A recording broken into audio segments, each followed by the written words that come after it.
আজকে যে বিষয়টা আমরা শিখতে চাইতেছি সেটা হচ্ছে এই জবটা আছে 5G পজিশন। 5G পজিশন আছে ই ম্যাটার আছে, এটা 6G। জবটা কি বাদ যায় এদিকে আছে।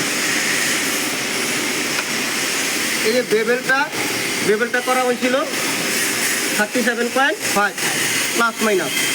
গ্যাপটা রাখছি আমরা 4 mm, গ্যাপটা রাখছি 4 mm।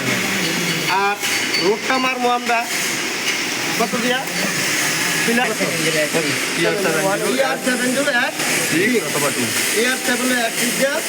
কত মিলি 2.5 2.4। এবং কারেন্টটা রাখবো, কারেন্টটা দেখো, কারেন্টটা রাখবো 20 থেকে 30, ঠিক আছে? আমরা 30 রাখলাম। এখন রুট মারার ক্ষেত্রে 100% এদের নিচের দিকে এদিকে তুমি যখন বসার সময় অবশ্যই এই নাকটা বরাবর থাকতে হইব, ওই গ্যাপটা, এবং দুইটা চোখ যেন তোমার দুই ফেসে থাকে, দুইটা চোখ যেন দুইটা ফেসে থাকে। এবং পিলারটা যখন দিব আমি এক সাইডে, এই যে একটা সাইডে একটু টাচ করে রাখুন, তাহলে আমার পিলারটা কাঁপবো কম। আর দিয়ে ভাবে যাই তাহলে একবার উপর আর নিচে হইব। আর যদি আমি একটু টাচ করে রাখি তাহলে পিলারটা কাঁপবো কম।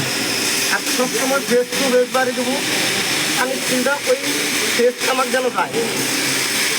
আর যখনই ফেস আমার যাইতো না, আমি ছোটো থাকবো, সেই ক্ষেত্রে রোদ তো পিলার যাতে ভিতরে দাও, রোদ দুইলার নিচে কেমন, এটাই একটা।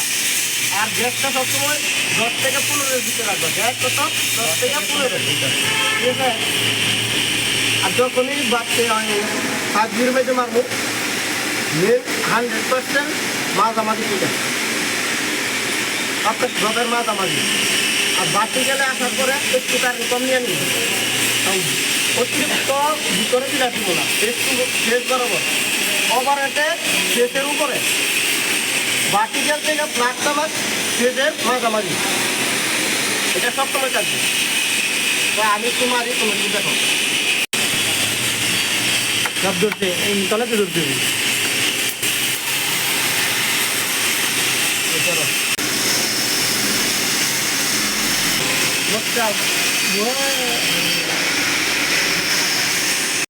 ব্যাপারি ঘুরে ব্যাপারি লাগে